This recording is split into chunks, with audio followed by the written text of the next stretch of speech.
Neste vídeo vou apresentar a análise matemática naquilo que poderemos chamar análise matemática 3, ou cálculo, ou equações diferenciais e análise complexa, ou algumas matemáticas mais avançadas aplicadas à engenharia. Portanto, tudo tem a ver com equações diferenciais e análise complexa.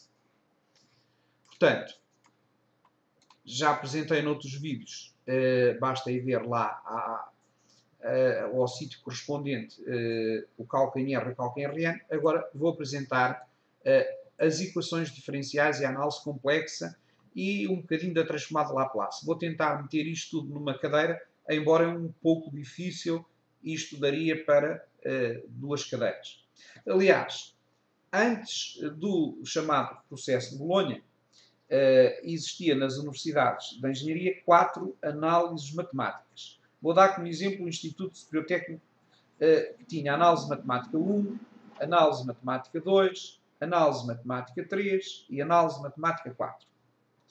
Após a entrada do processo de Bolonha, essas 4 cadeiras foram transformadas em 3. Cálculo diferencial integral 1, cálculo diferencial integral 2 e análise complexa e equações diferenciais. Ora, este vídeo vai tratar exatamente dessa cadeira que se pode chamar a ACED, equações, análise complexa e equações diferenciais. Comecemos aqui pelas equações diferenciais.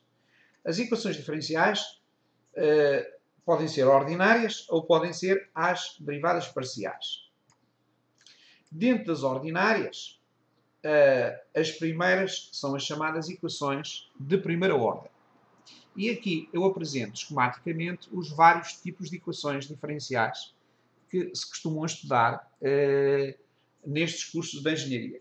De economia só se vai estudar uma ou outra, aquelas que têm aplicação prática no campo da economia. Na engenharia, como têm todas aplicação prática, vão-se estudar todas. Portanto, convém dizer previamente que não há um método geral para resolver equações diferenciais. Portanto, que há várias técnicas, há uma quantidade de truques que se vem acumulando, pelo menos nos últimos 2 séculos, que nos permitem resolver certos tipos de equações diferenciais. Para algumas não há resposta ainda. O método da separação de variáveis é talvez o método mais elementar que nos permite resolver uma equação diferencial. Portanto, uma equação diferencial é uma equação cuja incógnita é uma função e envolve derivadas. Portanto, separar variáveis basicamente consiste em pôr de um lado tudo em x, do outro lado tudo em y e integrar ambos os membros.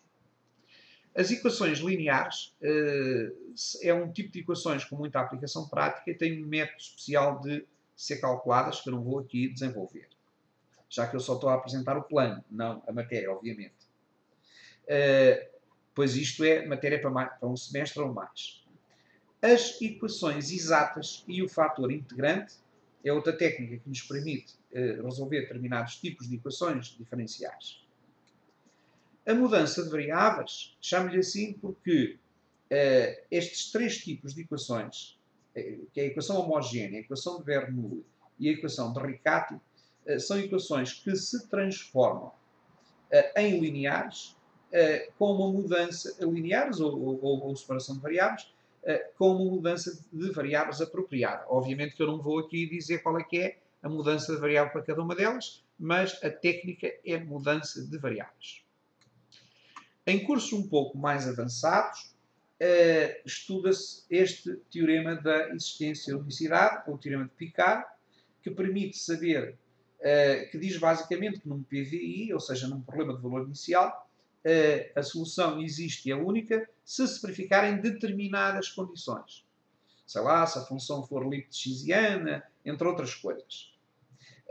Também nos permite saber o intervalo máximo e permite saber onde é que a solução explode, blow-up. Seguidamente, convém ter algumas noções de geometria das equações diferenciais. Hoje em dia existem muitos applets e muitos softwares que desenham campos direcionais. Campos direcionais são campos de vetores que nos dão mais ou menos a ideia como é que vão ser as curvas integrais, ou seja, as soluções das equações diferenciais. Acima de tudo, no caso das equações autónomas, é fácil de fazer esses campos direcionais. Também há outros assuntos de caráter geométrico com utilidade, como, por exemplo, as trajetórias ortogonais, as isoclínicas, etc. A seguir às equações de primeira ordem, vêm as equações de ordem superior, que se dividem, por sua vez, em duas, em homogéneas e não homogéneas. Homogénea significa que o submembro é zero. Não homogénea significa que o submembro é diferente de zero. Para as homogéneas temos uma técnica que é baseada na equação característica que é relativamente fácil de calcular. Nas não homogéneas, depende do que é que está no submembro. E há vários métodos para fazer isso. Há o método dos coeficientes indeterminados, há o método da variação das constantes arbitrárias ou da variação de parâmetros e o método da transformada Laplace no caso de se ter falado na transformada Laplace. A escolha de um ou outro depende do tipo de função que temos no segundo membro. Há aqui outras equações de ordem superior com coeficientes variáveis que eu agora não vou explicar, mas fundamentalmente a chamada equação de Euler é uma equação bastante usual.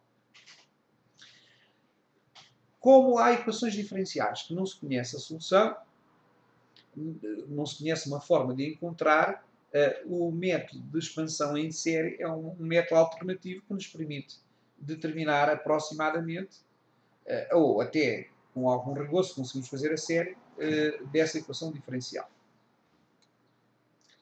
A seguir às equações diferenciais, aparecem os sistemas de equações diferenciais. Dentro dos sistemas de equações diferenciais, vamos ter também os homogéneos e os não homogéneos. Para calcular os sistemas homogéneos, portanto igualados a zero, há determinados métodos básicos, como o método da eliminação, e há métodos baseados em valores e vetores próprios, e há métodos baseados em exponencial de matrizes, que por sua vez também estão relacionados com os valores e vetores próprios, que nos conduz à diagonalização de matrizes ou a blocos de Jordan, conforme a matriz seja diagonalizável ou não. Os sistemas não homogéneos. Pode-se calcular através de uma forma explícita que existe ou através de soluções de teste apropriadas. A geometria dos sistemas de equações diferenciais, principalmente em matrizes 2x2, é o chamado retrato de fase, que dá uma visão de como é que são as trajetórias e também da estabilidade do sistema. Bem, isto dá uma ideia geral das equações ordinárias. Agora, as equações com derivadas parciais, ou as derivadas parciais, a equação do calor, a equação das ondas e a equação da Laplace. São as equações clássicas, embora há mais. Para resolver estas equações, utiliza-se um método da mudança de variáveis, por exemplo, entre outros, só que, em alguns casos, vai ser necessário ter o conhecimento da série de Fourier. E para isso, deve-se, antes de falar nestas equações, estudar a série de Fourier. O caso geral da série de Fourier, casos especiais de sotessenos ou sotecossenos, têm a ver com a paridade da função e há algumas propriedades úteis da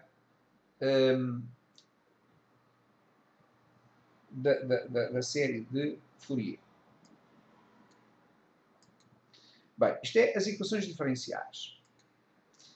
A transformada Laplace, eu vou dizer muito rapidamente, muito há a dizer sobre isto, mas vou dizer só que a transformada Laplace é uma transformação integral, há uma transformada direta e há uma transformada inversa. E para fazer a transformada direta temos a definição através da integral, temos algumas propriedades úteis, temos a função de Dirac e de Heaviside e o teorema da convolução. Para fazer inversas, temos o método das funções racionais, o uso das funções racionais com propriedades e uma forma complexa de inversão, desde que se conheça análise complexa. As aplicações da transformada Laplace às equações diferenciais transforma as equações diferenciais em equações algébricas e, portanto, vai-nos levar a equações simples. O problema depois é só inverter. Portanto, temos que passar primeiro das equações no tempo para a equação na frequência. Na frequência resolvemos equações algébricas e depois invertemos e temos a solução. Isto é a transformada de Laplace. E já vai longo, porque como se pode ver, a análise matemática é muito extensa. Vou falar finalmente na análise complexa.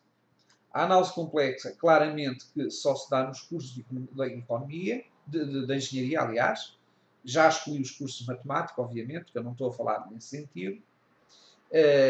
E as funções de variável complexa, conhecer a álgebra dos complexos, os tipos de funções, as transformações geométricas, limites, continuidade, o conceito de diferenciabilidade em si, as condições de Cauchy-Riemann para saber se uma função é holomorfa, já que o conceito holomorfo é importante depois em certos teoremas, os integrais pela definição que são integrais parecidos com os integrais de linha, as formas integrais de Cauchy, o teorema dos resíduos e a aplicação do teorema dos resíduos a integrais reais, complicados. Nas séries costuma-se ajustar a série Taylor e a série de Laurent, e a série Taylor aplica-se em discos e a série de Laurent em croas circulares, e uma aplicação da série Laurent é nas singularidades ou no teorema dos resíduos. As singularidades podem ser removíveis, polos ou essenciais. E isto dá uma visão muito elementar da análise complexa. Pronto, e com isto fica falada a análise matemática. Já fiz um vídeo que descreve em R, outro em Rn, e agora este aqui, que descreve estes três temas. Muito obrigado pela atenção dispensada.